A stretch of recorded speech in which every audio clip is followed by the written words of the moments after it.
Hola, ¿qué tal? Bienvenidos a un nuevo episodio de Más allá del crimen. Como veréis, soy una mujer inconformista y he vuelto a cambiar el decorado. No me digáis por qué, el amarillo de la pared no me cuadraba y creo que este tono le da un poco más de, no sé, lo hace como más cozy, ¿no? Así soy yo. Y como soy así, hoy quiero deciros que va a haber novedades. Es una tontería, pero quería dejarlo claro. Al final de cada episodio, a partir de ahora, voy a introducir una sección de comentarios, reflexiones, pueden ser de temas sociales, de crímenes, de cosas que me pasen en la vida o cosas que me cuente alguien y vengo aquí pues a soltarlo. Hoy tengo cosas que decir y como muchos me habéis escrito diciendo que nos gusta que diga tacos, que diga palabras malsonantes, pero yo es que si no digo este tipo de cosas, si no suelto una burrada, no sería yo. Entonces he preferido dejarlo para el final de cada episodio. Así que los que seáis sensibles a los tacos podéis escuchar el episodio hasta el final y luego ya, a los que os apetezca escucharlo, pues lo tenéis ahí, ¿vale? Quiero hacer otro apunte y como ya sabéis que esta temporada voy a sacar menos episodios en abierto, lo que se me ha ocurrido es hacerlos un poquito más largos para así compensar la falta de episodios. Ya os digo que hoy tengo cosas que decir y a lo mejor se vienen algunas cositas fuertes. Como el episodio del que vamos a hablar hoy, os diría que os cogeréis una bebida y un snack, pero va a ser que mejor el snack os lo toméis en otro momento porque el episodio trae partes bastante gores. Y dicho esto, vamos a empezar. El 26 de mayo de 1861, una mujer, asustada en medio de la noche, llama a la puerta de unos vecinos que viven en una casa recóndita en medio de un bosque. Cuando abren la puerta, se encuentran a esta mujer. Una joven criada ha sido atacada por un hombre cuando caminaba con él hacia un lugar donde él le había ofrecido un trabajo bastante bien pagado. Este hombre, que la había captado en Lyon, había intentado ahogarla con una cuerda, ella se había defendido y había salido corriendo. La chica llegaba malherida, con dolores en las muñecas de la caída. Este señor le había intentado tirar piedras y estaba muy asustada. Inmediatamente la atendieron, le ofrecieron cobijo y al día siguiente la llevaron a la policía. Por suerte, Marie Pichon pudo salvar la vida, pero no otras que la precedieron. Se viene una larga lista de ataques, de víctimas, de supervivientes, así que coged papel y boli porque vamos a viajar a principios del siglo XIX y nos vamos a ir a Francia a conocer los crímenes de Martin Dumoulin. Mi nombre es Susana García y estáis escuchando Más allá del crimen. Comenzamos.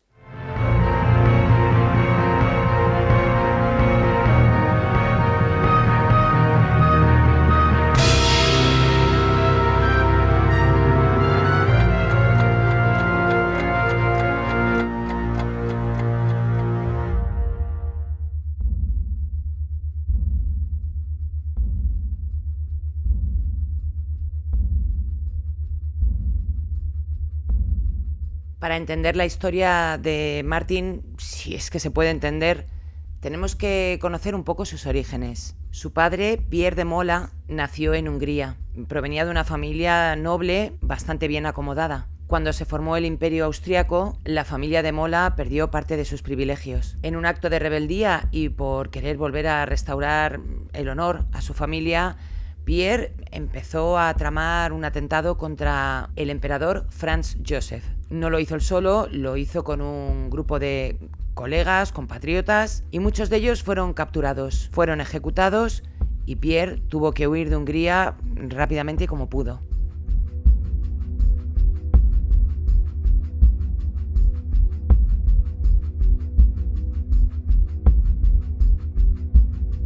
Pierre huyó a Salins-les-Thermes, y perdonadme mi francés porque no tengo ni idea y lo voy a decir así como me salga, y allí conoció a Marie Joseph, la que sería su mujer.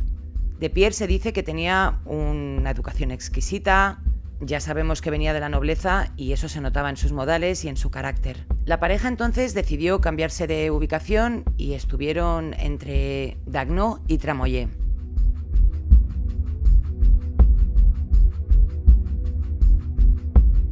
Y es aquí donde el 22 de junio de 1810 Marie Joseph dio a luz a un niño y le pusieron de nombre Martin. El padre había decidido cambiar su apellido, entiendo que para no parecer que venían de Hungría, y en vez de Mola se lo cambiaron al francés y se pusieron Dumoulin.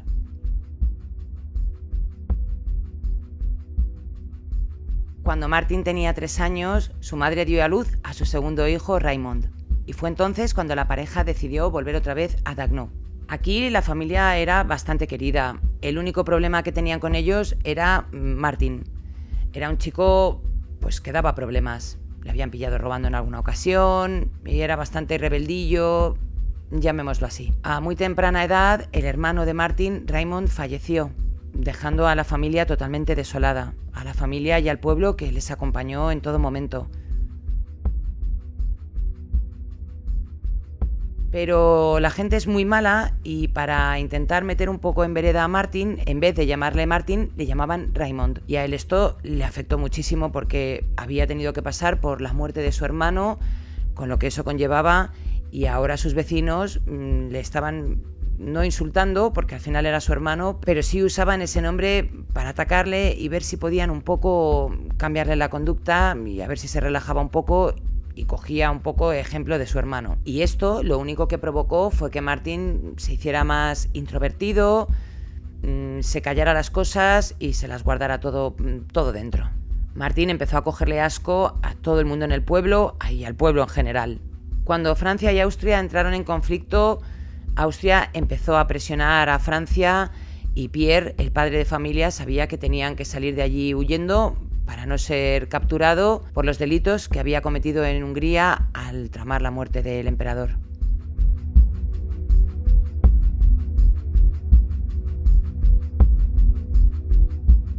Cogió todas sus cosas, las metió en una furgoneta, metió a su mujer, a su hijo y se encaminaron hacia Padua, en Italia.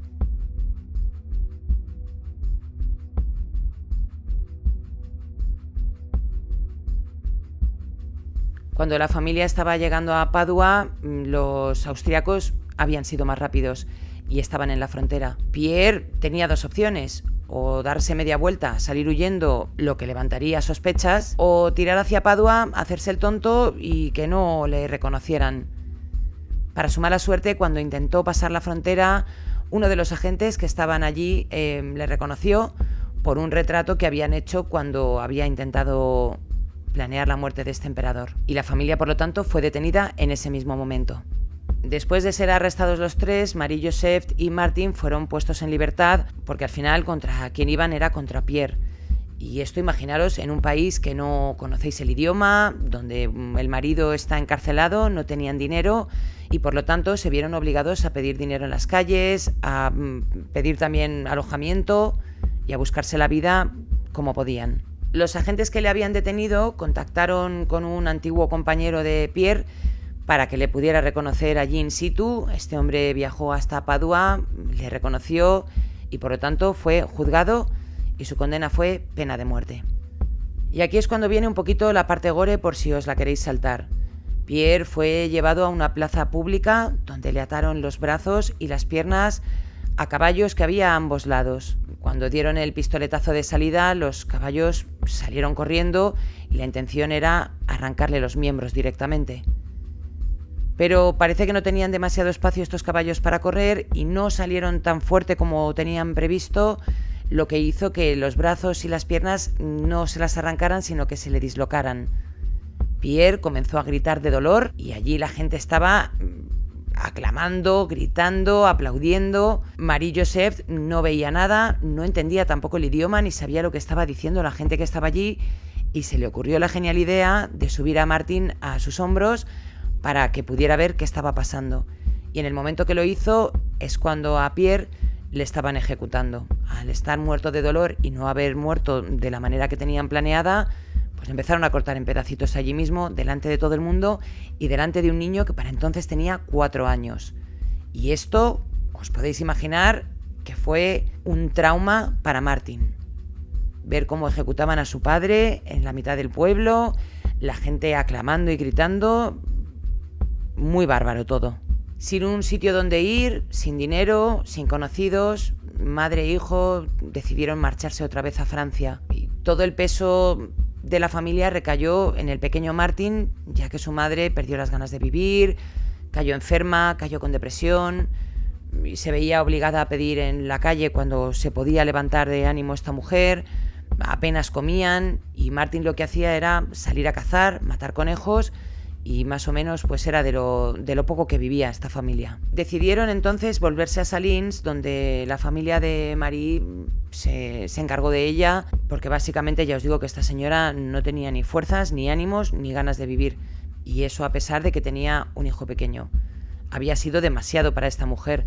Había perdido a su hijo muy pequeñito, al segundo, a Raymond, y ahora su marido pues había sido ejecutada de una manera totalmente asquerosa, y haber vivido esa experiencia pues le tenía la cabeza totalmente trastornada. La madre no tenía ninguna gana o no tenía ánimos de cuidar al pequeño Martin, y parece que la familia tampoco. Igual serían otros tiempos, pero este chaval desde muy pequeñito empezó a hacer su vida por ahí. Ya os digo que se iba al bosque, cogía animales, los mataba, con eso comía, y más o menos él sobrevivía. Decidió ser un poco independiente y de cuando en cuando iba a ver a su madre. A la edad de 8 años, y debido a la experiencia que tenía en el tema del campo, porque ya os digo que se había criado prácticamente él solo, encontró trabajo como pastor cuidando ovejas.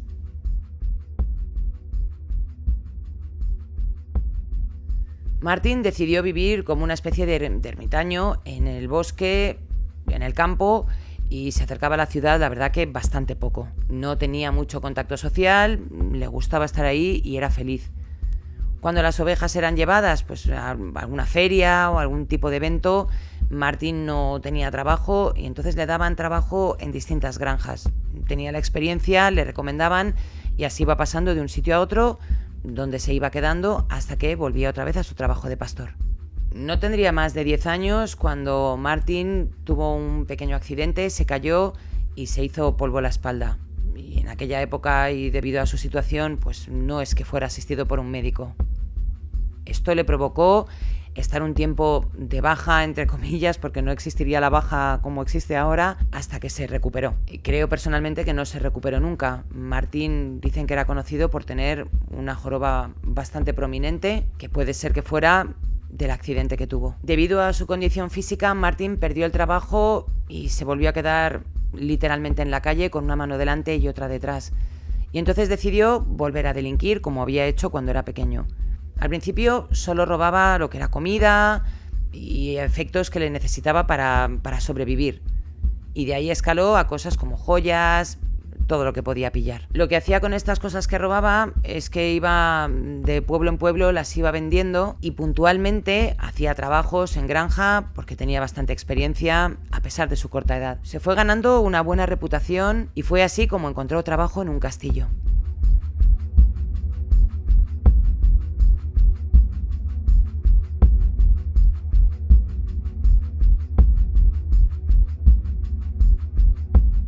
Su jefe, Master Duchard, se entrevistó con él, vio que tenía experiencia y decidió darle un trabajo al cuidado de sus animales. Martin empezó a trabajar en este castillo donde había otros muchos más empleados que enseguida quisieron conocerle, saber un poco más de él, pero él no estaba por la labor, no le gustaba sociabilizar y lo que hacía era, pues digamos que salía un poco cuando toda esta gente se iba a dormir y no mantenía ningún contacto con ellos.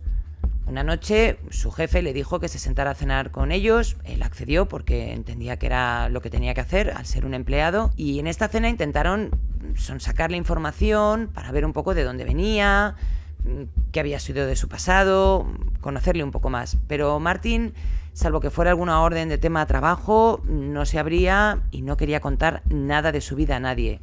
Y así es como los empleados empezaron a pasar un poco de él, digamos que era el rarito del grupo, pero había una mujer que sí estaba interesada en él, alguien a quien le despertaba muchísimo interés. Marie-Anne Martinet había puesto sus ojos en Martin Dumollard y empezaron siendo amigos, pasaban mucho tiempo juntos y enseguida se hicieron pareja. En el castillo donde ambos trabajaban les dieron hasta el mismo tiempo libre a los dos para que pudieran estar juntos, eran bastante comprensivos, digamos que tenía un jefe bastante majo. Y así estuvieron 10 años.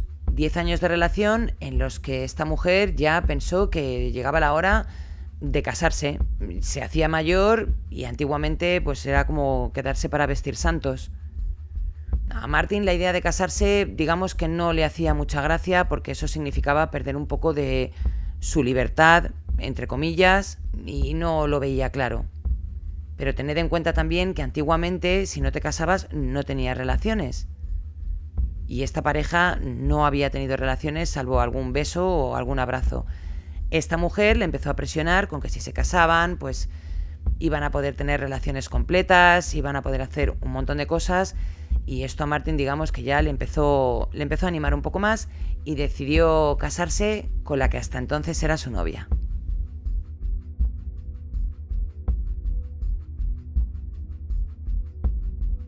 La pareja contrajo matrimonio y decidió entonces independizarse, buscarse una casita e irse los dos. Su jefe, de regalo, les dio una buena suma de dinero y es así como los dos emprendieron camino ya alejados del castillo. Pero antes de irse, decidieron robar algunas cositas de su jefe que digamos que no le sentó nada bien ni a los empleados ni al propio jefe, pero como habían estado tantos años, los conocía y en un principio no había tenido muchos problemas con ellos, decidió que no les iba a denunciar.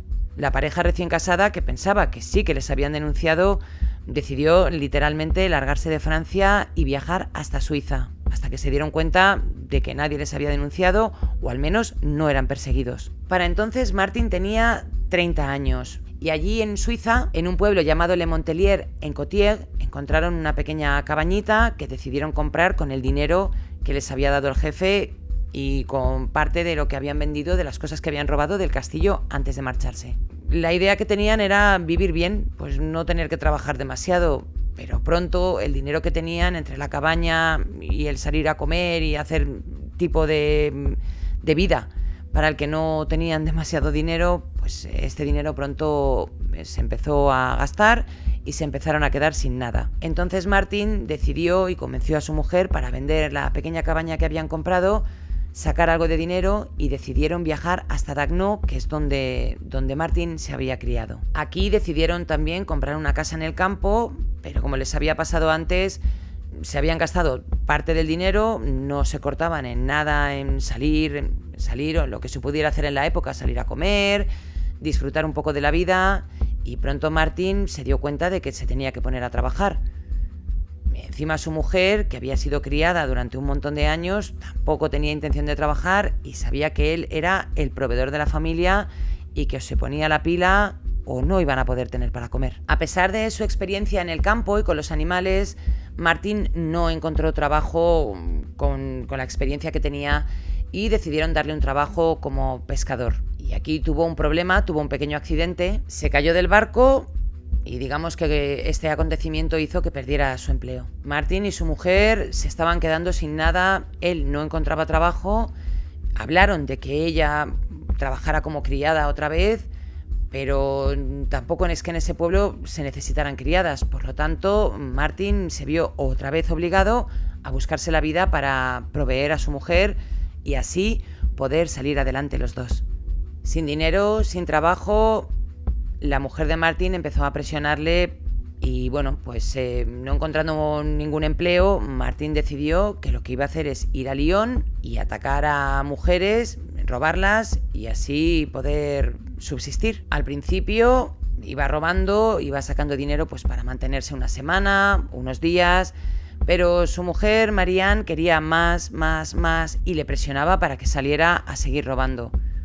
Él se iba moviendo de zona en zona para no ser descubierto y en una ocasión su segunda víctima a la que robó era una joven mujer a la que le quitó su ropa, bueno, la pegó, le quitó la ropa, la dejó allí tirada y de camino a su casa fue vendiéndolo todo para llegar con dinero para su mujer. Hablando de cómo había conseguido el dinero, Martin le contó a su mujer que había robado a una mujer, que la había pegado, que la había dejado allí tirada, pero claro, Marianne le dijo que era un poco tonto, porque si esta mujer salía viva y comentaba o denunciaba quién le había robado, le iba a meter en un problema a los dos directamente. Por lo tanto, los dos elaboraron un plan, y el plan era que ninguna mujer podía salir viva de los ataques de Martin.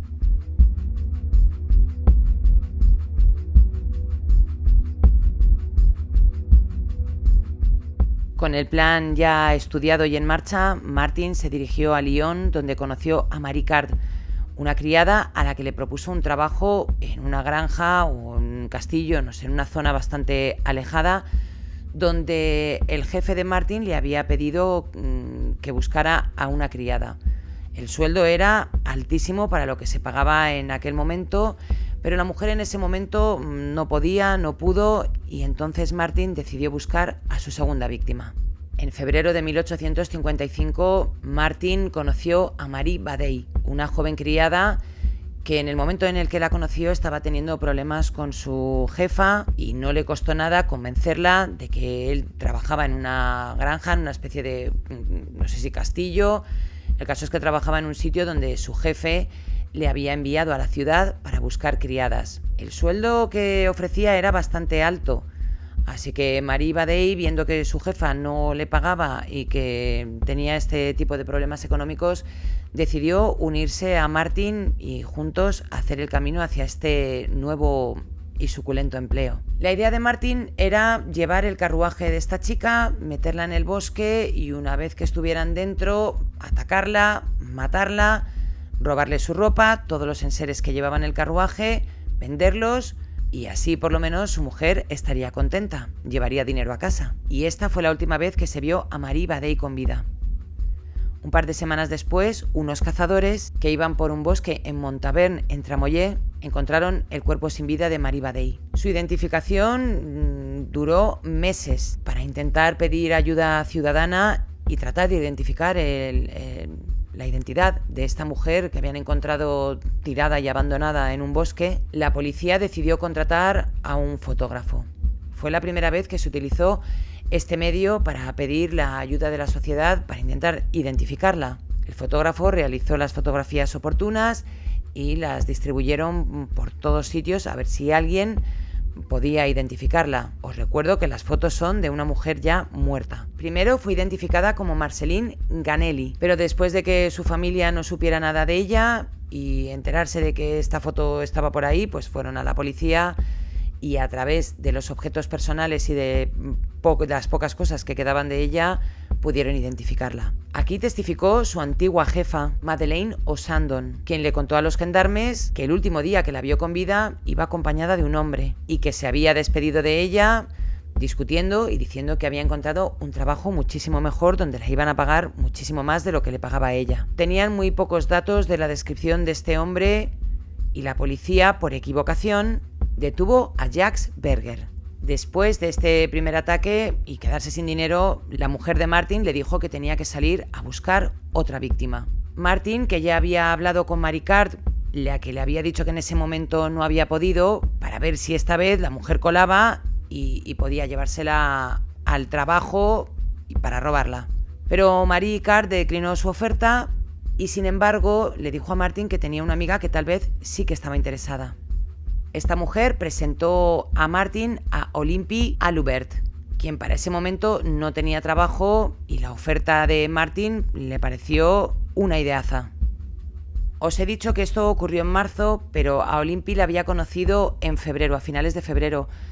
La mujer había acordado que se iba con él a este trabajo, le dio unos días para recoger todas sus cosas y digamos que una semana después, unos días después, creo que fue el 4 de marzo de 1855, Martin se vio con Olympie, quien ya había recogido todas sus cosas, un carruaje con sus enseres, sus objetos personales, su dinero, toda su vida porque se iba a cambiar de trabajo y los dos se encaminaron hacia un bosque.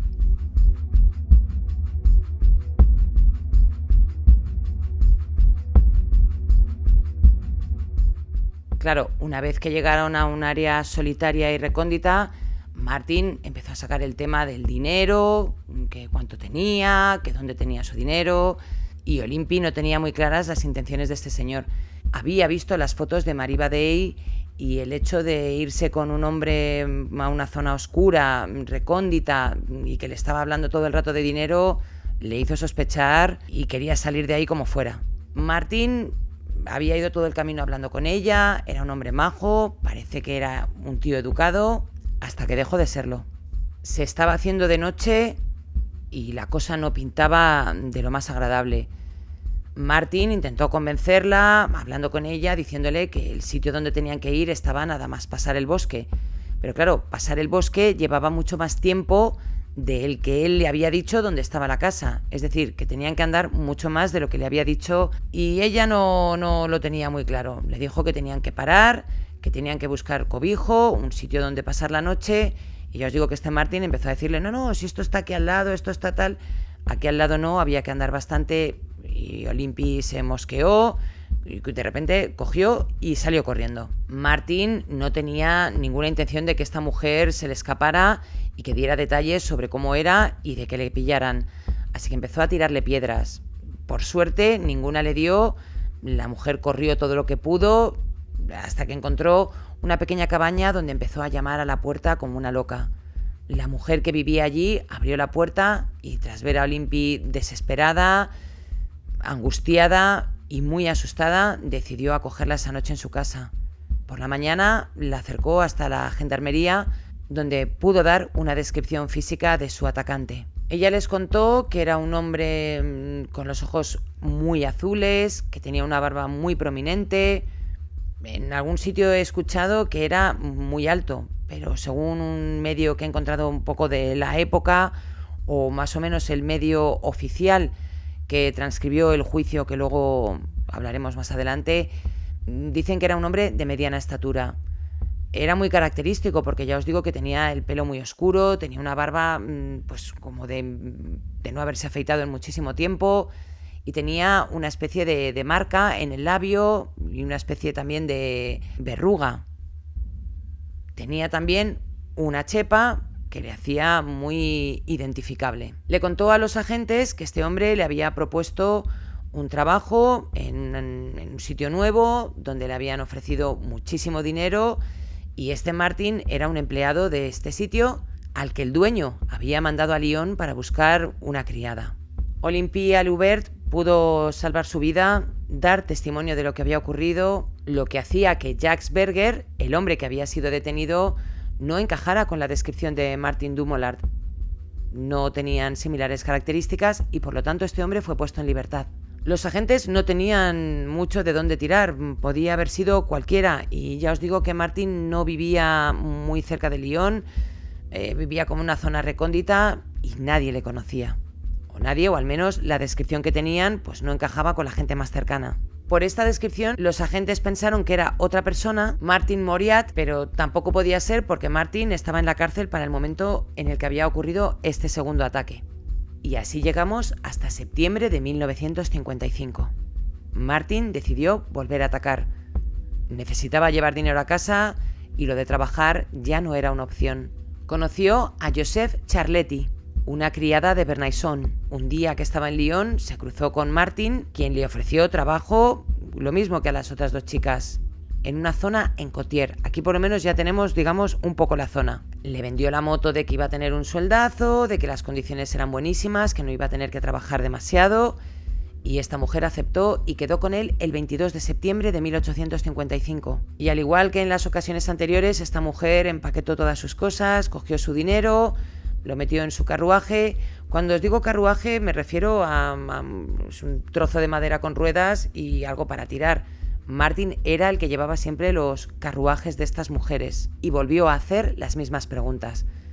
Que cuánto dinero llevaba, que dónde lo tenía, pues este tipo de cosas que a Joseph no le estaban encajando. Se estaba haciendo de noche y la mujer sugirió que por favor que pararan en algún hostal, alguna pensión para pasar la noche allí. Él dijo que perfecto, que podían buscar uno, que incluso podían tener habitaciones separadas y que por la mañana volverían a verse y emprenderían el camino hacia este nuevo empleo. Y así hicieron. Se fueron a una pensión o a un hostal, un alojamiento para pasar la noche, y viendo Joseph que Martin no tenía buenas intenciones y las preguntas que le hacía sobre el dinero no le dio muy buena espina, y en mitad de la noche dejó este sitio, se largó y volvió a Lyon a poner una denuncia. Esta era la tercera víctima de Martin, que se sepa, la segunda que se salvaba. El 30 de octubre de 1855, poco más de un mes después de haber intentado atacar a su tercera víctima, Martin conoció a Jean-Marie Bourgeois, una criada de 22 años. Y lo de siempre. Le ofreció un trabajo, le dijo que tenía un buen empleo en Cotier, que su jefe le había mandado a buscar una criada, y le ofreció este trabajo a ella. Se hacía de noche, esta mujer tampoco lo veía claro y sin decir nada, con sus cosas allí, salió por patas y empezó a correr. Otra mujer que se le escapaba. Él empezó a correr detrás a ver si conseguía cogerla, pero no hubo manera. Para su suerte, un cazador que pasaba por la zona encontró a la mujer tirada en el suelo, cerca del monasterio de Poletín, en Mioney. Este cazador, que se llamaba Benoit Bertelier, viendo la situación de esta chica y sabiendo, teniendo conocimiento de lo que le había ocurrido a Marie Badey gracias a las fotos que habían sido distribuidas, decidió ayudar a la mujer, ponerla a salvo y luego testificaría más adelante. Pero de esto ya hablaremos. Tened en cuenta que estas 3 últimas mujeres que habían huido, claro, habían salido corriendo en el momento y se habían dejado todos sus enseres, su dinero y sus cosas en los carruajes. Así que Martin no tenía que hacer mucho esfuerzo. Le quitaba las cosas, se llevaba los carruajes a su casa y allí pues llevaba el dinero a su mujer. Pero 3 mujeres que podían identificarle, porque no había conseguido acabar con ellas, habían huido y se habían puesto a salvo, lo que parecía indicar que podían dar una descripción perfectamente de cómo era, pero a Martin y a su mujer tampoco pareció importarles demasiado. La mujer sí que le metía presión, diciéndole: a ver, hijo, espabila un poco porque al final nos van a pillar, está bien que traigas dinero, que no hayas acabado con nadie, pero ese no es el plan inicial y si queremos salir impunes tenemos que ceñirnos a lo que hemos planeado. Y pasó un mes.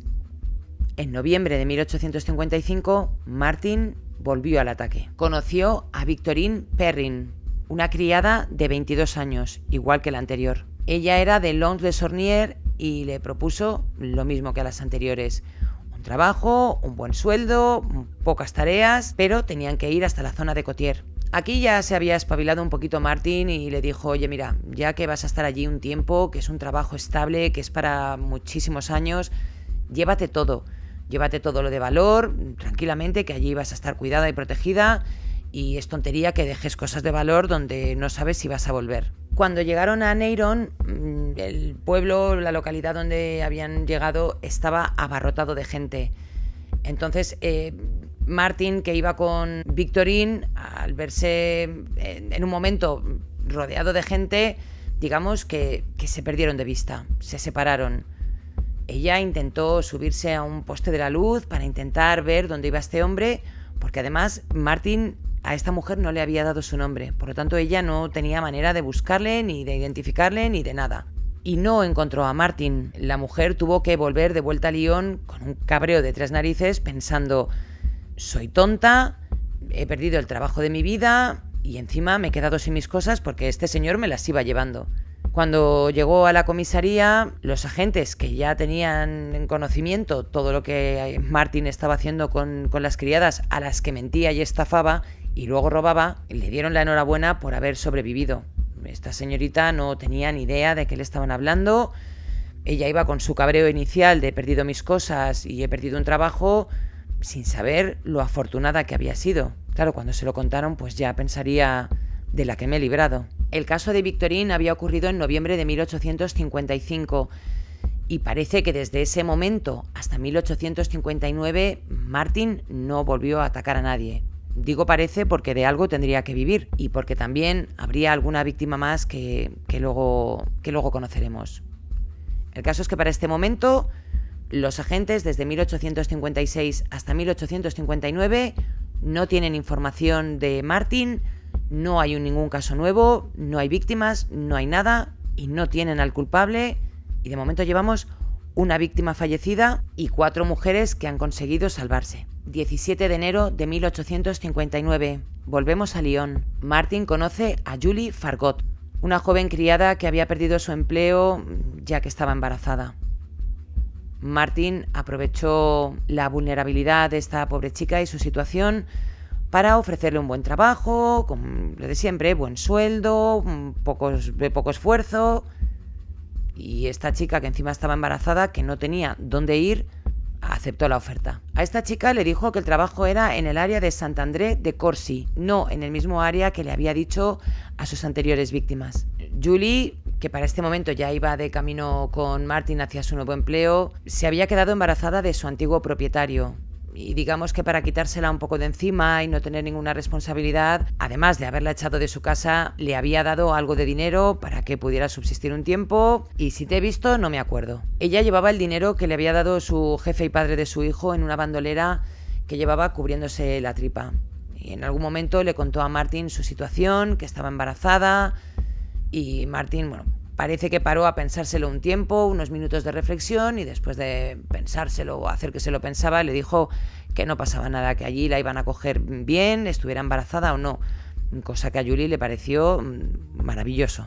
Los dos llegaron a una zona apartada, empezaron a andar por el bosque, se había hecho de noche y Julie tampoco tenía muy claro que iba a hacer un viaje en su situación, toda la noche andando, y le dijo que a ver si podían parar en algún sitio para descansar esa noche y retomar el camino al día siguiente. Pero prácticamente es que no le dio ni tiempo, porque según se le iba a decir, Martin saltó sobre ella, intentó, bueno, ya sabéis, le cogió del cuello, apretó fuertemente, ella gritó lo que pudo hasta que no pudo más. Martin lo que hizo fue cogerle la bandolera que llevaba, coger el dinero y salir corriendo. Dejó otra víctima sin ejecutar y se fue con el dinero. La mujer, que había visto que Martin se había ido con el dinero, no tenía muy claro si iba a volver o no, empezó a gritar. Por suerte para ella, había 2 personas cerca.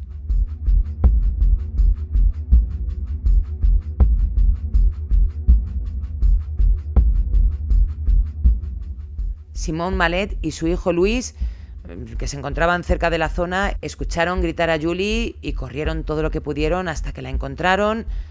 Ella les contó lo que había sucedido, ellos la acogieron, la ayudaron, y el 20 de enero, 3 días después de haber emprendido este viaje con Martin, puso una denuncia. La denuncia la puso en Saint-André-de-Corcy. Y el caso de Julie es un poco triste, porque yo no sé si la policía para ese momento todos tenían la alerta de lo que estaba pasando por la zona, o era simplemente la comisaría central o los que estaban llevando el caso, pero al pedirle la documentación a Julie y no tenerla porque la llevaba en la bandolera que le había robado Martin, esta pobre mujer, que ella había sido despedida por su jefe, que la había dejado embarazada, la habían intentado robar, la habían intentado matar, le habían robado todo lo poco que tenía, fue condenada por ser vagabunda, lo que era el siglo XIX. Martin estuvo unos meses tranquilito, o eso que se sepa, y el 11 de diciembre de 1859, Jean-Pierre Chrétien vio a un hombre con las características similares de Martin, acompañado de una mujer, y ya está.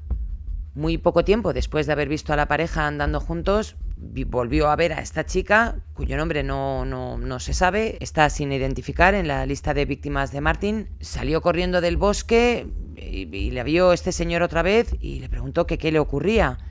Ella contó que un hombre la había intentado atacar y que le había robado todas sus pertenencias. Este pobre hombre, Jean-Pierre, se adentró en el bosque, intentó perseguir a Martin sin éxito y Martin volvió a huir. El testigo le ofreció alojamiento a esta mujer por la noche, donde se quedó, y no debió poner denuncia porque no hay nombre de ella. No sé por qué no quiso denunciarlo, y a esta mujer se la conocerá como la desconocida de Saint-Croix. En febrero de 1860, 2 meses después de haberle robado el dinero a esta víctima desconocida, Dumollard se presentó en una pensión. Era un sitio donde ya era conocido porque la gente le conocía de haberse quedado otras veces allí, digamos que era un cliente habitual. Pidió una habitación con 2 camas y durante el transcurso de la noche, en algún momento, esta chica salió corriendo y Dumollard salió detrás. Tampoco se ha identificado su nombre, ni si Martin la cogió o no la cogió, aunque luego la dueña de esta pensión reconocería algunos objetos de la chica rescatados en casa de Martin. Pero me estoy adelantando. El caso es que no sabemos qué pasó con esta joven, no puso denuncia, no sabemos quién es, así que no sabemos si salió viva de allí o no. Aquí Martin ya había cogido carrerilla otra vez.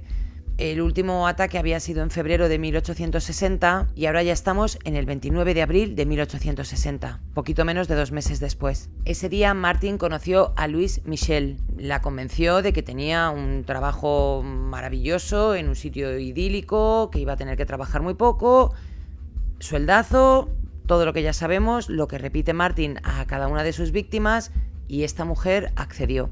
Quedaron al día siguiente en Lyon en el puente de Tilsit y se fueron por Neuville-sur-Saône. Partes la hacían andando y partes a caballo. Cuando llegaron a Civrieux, Martin atacó a esta pobre chica. La tiró del caballo, la tiró al suelo, le robó el dinero y ella consiguió ponerse en pie y salir corriendo.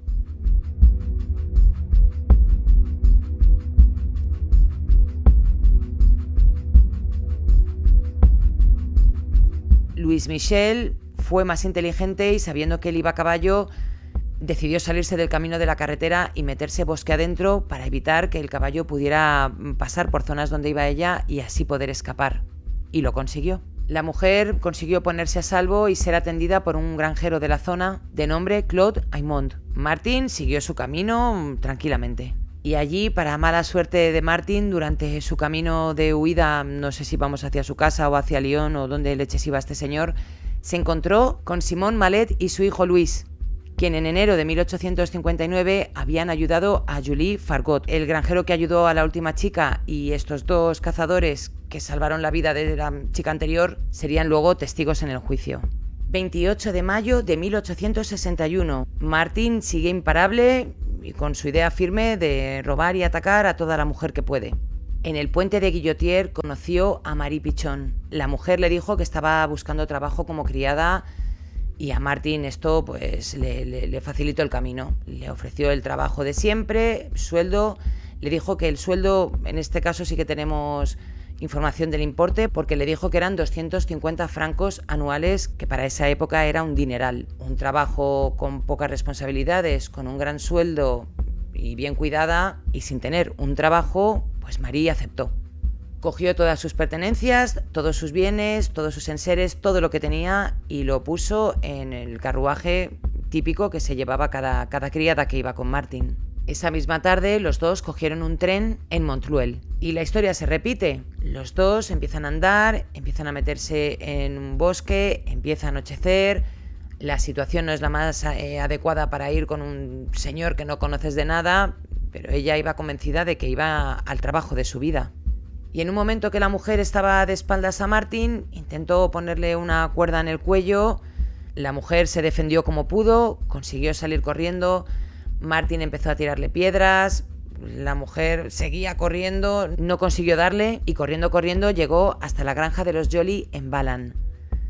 La mujer durante su huida había caído, se había torcido una muñeca, pero yo creo que en ese momento de espanto y de terror, que ves que tu vida pende de un hilo, ni hay dolor, ella empezó a correr, llamó a la puerta y allí le abrieron. Cuando abrieron la puerta, pues encontraron a una mujer aterrada, malherida, muy asustada, contando que un señor la había intentado atacar, que le había ofrecido un buen trabajo y además que le había robado sus cosas, porque no nos olvidemos que Martin siempre llevaba estos carruajes. Mientras la chica dormía, el propietario de la granja decidió acercarse hasta la comisaría de Dagno, que eran quienes estaban llevando el caso de Martin. Y no como en el caso de una de las víctimas que hemos escuchado antes, que no tenían ni idea de lo que estaba pasando, aquí ya los gendarmes de esta comisaría tenían conocimiento de los hechos y sabían que esto no era otra casualidad.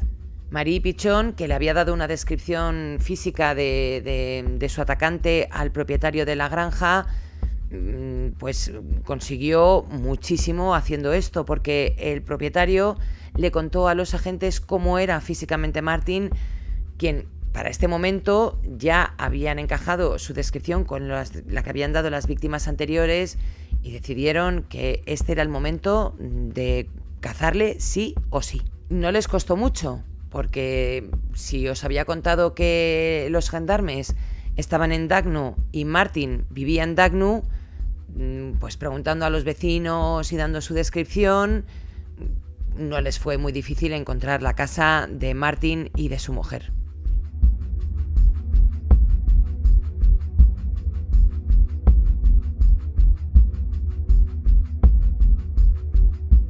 Esta policía dio aviso a, no sé si era un inspector, a la persona que estaba llevando el caso de las víctimas de Martin, quien ordenó que entraran en su casa, hicieran un registro y detuvieran a Martin y a Merian. Fueron llevados a comisaría mientras los agentes registraban en profundidad la casa.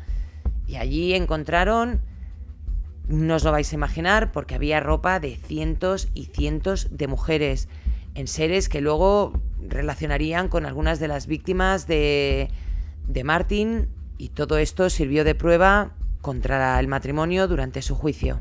La ropa que encontraron en casa del matrimonio estaba catalogada o ordenada por tipología.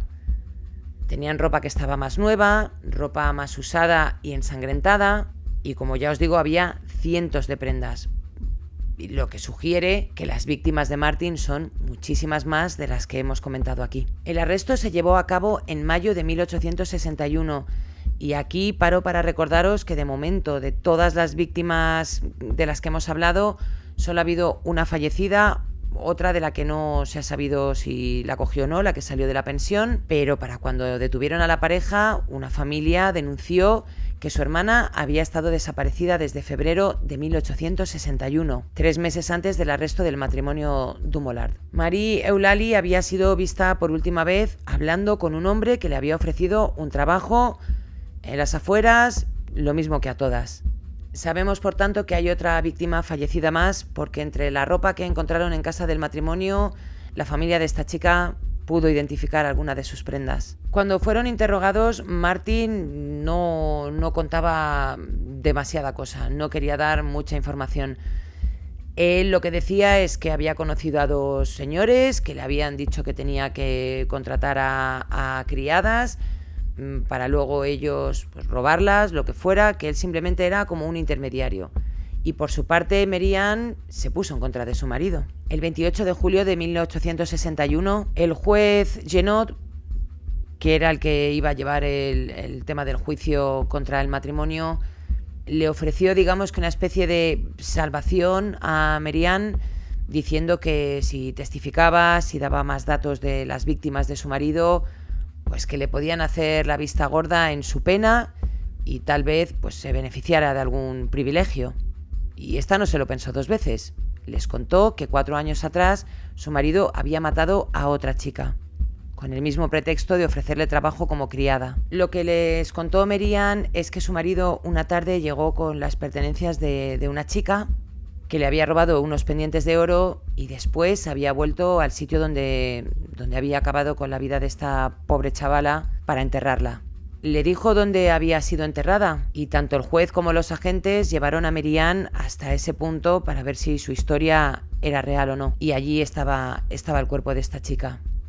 Después, al practicarle la autopsia, determinaron que esta chavala, que no ha sido identificada, había sido enterrada viva. Martin Dumollard fue acusado de atacar a muchísimas mujeres y de acabar con la vida de 3, pero tenemos que tener en cuenta que entre 1856 y 1859 no hubo ningún caso reportado por ninguna joven contra este señor y que en su casa se encontraron cientos de prendas de chicas y la ropa era pues de la típica mujer que se dedicaba a ser criada.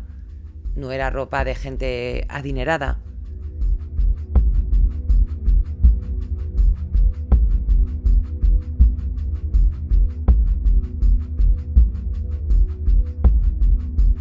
Es verdad que no tenían los cuerpos de las muchísimas víctimas, que seguramente hubo más de las que sabemos, pero tenían 3 y durante su juicio testificaron tanto los testigos que estuvieron en la zona, los cazadores, los granjeros, la señora de la pensión que vio a la chica salir corriendo, las víctimas que habían sobrevivido, y todos apuntaron a Martin como el culpable, incluso su mujer, que testificó contra él.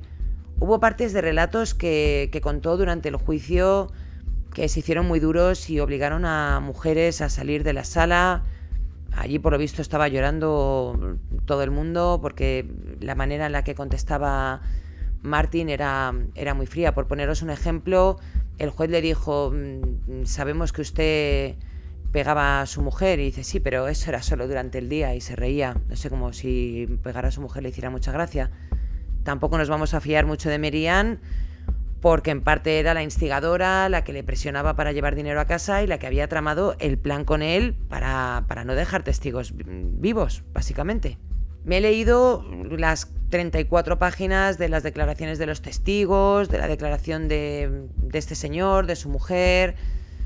He visto todas las pruebas que había y para resumiros lo que os decía antes, este señor Martin Dumoulard decía que había dos personas, dos hombres de los que no sabía ni su nombre ni dónde vivían, que le habían obligado a captar a chicas para que luego ellos las pudieran robar o hacer lo que quisieran, que él luego no sabía lo que hacía con ellas, pero claro, todos los carruajes estaban en su casa, las prendas estaban en su casa o los carruajes los quemaba. El caso es que había muchísimas pruebas contra él, ropa de víctimas que los familiares habían reconocido y todo pintaba muy mal para Martin. Y como su mujer había negociado o pactado una condena un poco más light, por llamarla de alguna manera, con los gendarmes a cambio de testificar en contra de su marido, pues a ella la sentenciaron a 20 años de reclusión y a hacer trabajos forzosos, que a principios del siglo XIX no creo que fuera a estar tejiendo una bufanda. Y Martin Dumoulard fue condenado a pena de muerte.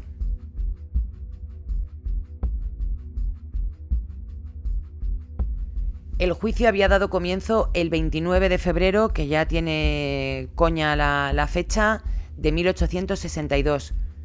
Habían acudido entre 4.000 y 5.000 personas. Era un juicio top, sensacionalista, mediático, y todo el mundo quería estar allí para conocer a los testigos y conocer el desenlace de este personaje. Antes de ser ejecutado, pudo ver a su mujer, pero que tuvieron una comida o una cena juntos, y esa fue la última vez que se les vio vivos juntos. Los abogados de Martin intentaron apelar la sentencia, pero fue denegada. El 7 de marzo de 1862, en una plaza de Montluel, donde sabemos que había cogido el tren en alguna ocasión con alguna de sus víctimas, pusieron la guillotina. Y el 8 de marzo de 1862, al día siguiente, Martin Dumoulard fue ejecutado públicamente. Murió a las 7 de la mañana.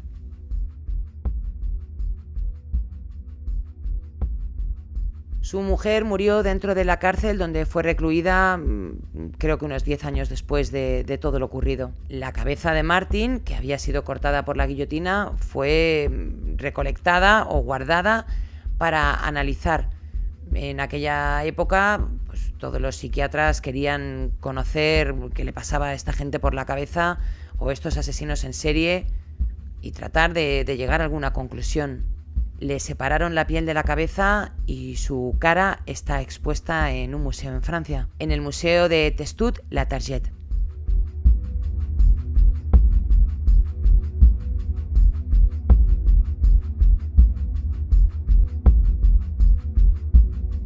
Y esta ha sido la increíble historia de Martin Dumoulard, de cómo su mujer le presionó, de la infancia que tuvo, de todo lo que hizo por no querer trabajar como una persona decente y normal. Un gran número de víctimas, muchísimas de ellas sin identificar, otras de las que no sabemos nada, porque ha habido unos años ahí de parón y que no sabremos nunca más.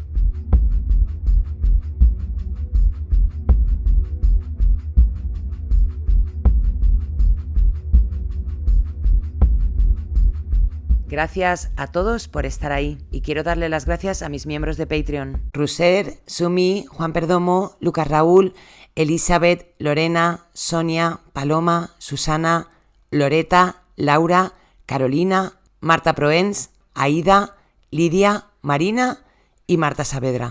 A los que estéis suscritos al canal de YouTube y a los miembros de iVoox Plus y mis mecenas de iVoox, la semana que viene pues nos volvemos a escuchar. A mis miembros de Patreon todos los lunes. Y aquí voy a dejar el episodio porque voy a ir ahora a esto que os tenía que contar y que os había mencionado al principio del episodio. Un beso a los que no queráis seguir escuchando. Os deseo un feliz fin de semana. Beso fuerte.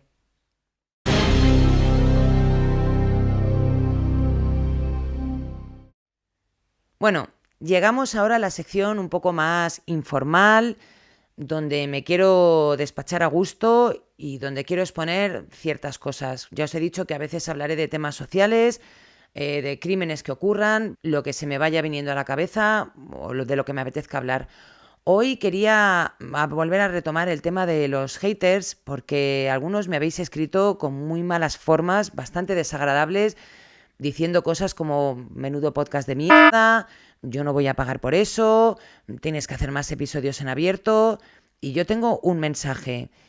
Casualmente, además, es que estas personas han sido hombres. Yo, sinceramente os digo, yo no sé si en vuestra casa vuestras mujeres nos dan lo que necesitáis, si no habéis tenido amor durante vuestra infancia o si habéis tenido un siniestro con el tacatá cuando erais muy pequeños. A mí me importa tres huevos.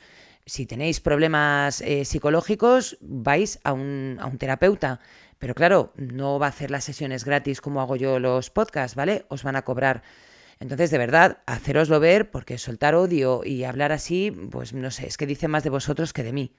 Que sí, que me estoy yo quejando aquí, pero creo que tengo todo el derecho de réplica y es verdad que los comentarios no los publico, pero lo quiero hacer público para que la gente sepa lo que dice esta gente. Además, había uno de ellos que me decía, yo entiendo de problemas de dolores, pero, ya, mira, cuando dices pero, esto es como los que se quieren acostar con una tía una noche que la conocen y no se quieren poner preservativo porque dicen que se les baja. Mira, eso te lo tratas tú, te lo haces ver, no es el problema de nadie.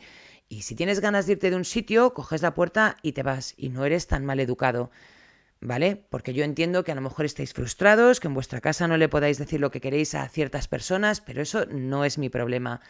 Yo os invito a que si tenéis algo que contar, vengáis a un día a mi programa, os estudiéis un podcast, os documentéis, lo redactéis, lo contéis, pero luego la edición y el montaje y todo lo hacéis todos vosotros. Los shorts de YouTube, los shorts de Instagram, todo, ¿vale? Porque parece que me estoy aquí tocando la bola. Y de bola ninguna, porque si tenéis conocimientos de dolor, yo no sé de qué dolor me estáis hablando. Yo no conocía la fibromialgia y estoy empezando a conocerla y es muy, muy, muy jodida. No sabes cuándo te va a dar un brote y esto no es que me duela un día el brazo y esté así en la cama. Primero que te quieres morir, literalmente. Te duelen hasta las pestañas. Cada vez que te da un brote es una parte del cuerpo.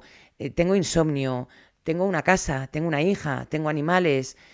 Tengo 20.000 médicos a la semana. Estoy en tratamiento para llevar lo mejor que puedo el tema del dolor y manejar el estrés, porque todo esto ha sido provocado por el estrés y son enfermedades que ya no hay vuelta atrás. Entonces, no sé de qué dolor me estáis hablando cuando no tenéis ni puta idea de lo que es tener una fibromialgia acompañada de un agotamiento crónico, 5 hernias, una patología en la espalda, tengo mal las caderas, tengo mal las rodillas, ya os digo que estoy medio con depresión y no os quiero contar más para no hundiros, pero no me vengáis a dar lecciones de moral y de vida cuando yo ya llevo lo mío, ¿vale? Y yo hago por tratarme, por cuidarme y lo que no voy a aceptar ni a tolerar es a que me vengan 4 gilipollas a contarme su vida porque en su casa no echan un polvo, ¿vale? No es mi problema, yo lo siento. Así estamos todos y no nos vamos quejando. Y mandar un mensaje para todos aquellos que se venden como espirituales, como gente que son cuidadores, este tipo de personas que se van vendiendo a los demás como buena gente, que hacen buenas acciones y luego cuando uno tiene un problema son los primeros en salir corriendo, de espirituales no tienen nada y me toca las narices, la verdad. Entonces, vamos a ser un poco más empáticos con los demás, vamos a intentar entender y a dejar de criticar y a soltar mierda cuando igual lo que tenéis que hacer es mirar la mierda que tenéis dentro vosotros, ¿vale? Y este ha sido mi speech semanal y ya os digo que voy a añadir esta sección pues en todos los podcasts públicos que haga, porque me da la gana, porque es mi podcast, porque a mí no me paga ningún jefe, no tengo que decir ni hacer lo que me manden, hago lo que me da la gana a mí, que para eso soy mayorcita y gasto mi tiempo y dedico mi tiempo a hacer podcast para que luego vengáis a algunos a decirme que por qué cobro exclusivos, ¿vale? No os voy a decir el tiempo que dedico a cada podcast porque es que son horas, horas y horas y puedo ir haciéndolo cuando puedo. Si tengo 2 días buenos que no tengo brote, pues ahí intento hacer 2 episodios y muchas veces pues me agoto también de eso, ¿vale? Entonces, lo que os digo, gracias a todos de verdad porque la mayoría sois maravillosos, me dejáis buenas palabras, tampoco es que necesite buenas palabras ni ánimos de nadie, yo ya sé la enfermedad que tengo, ya sé con lo que tengo que convivir pero se agradece, realmente agradezco a todos los que me estáis apoyando porque sois muchísimos.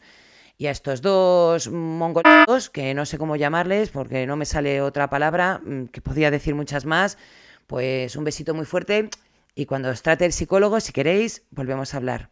Y a todos, feliz fin de semana, beso fuerte, hasta luego.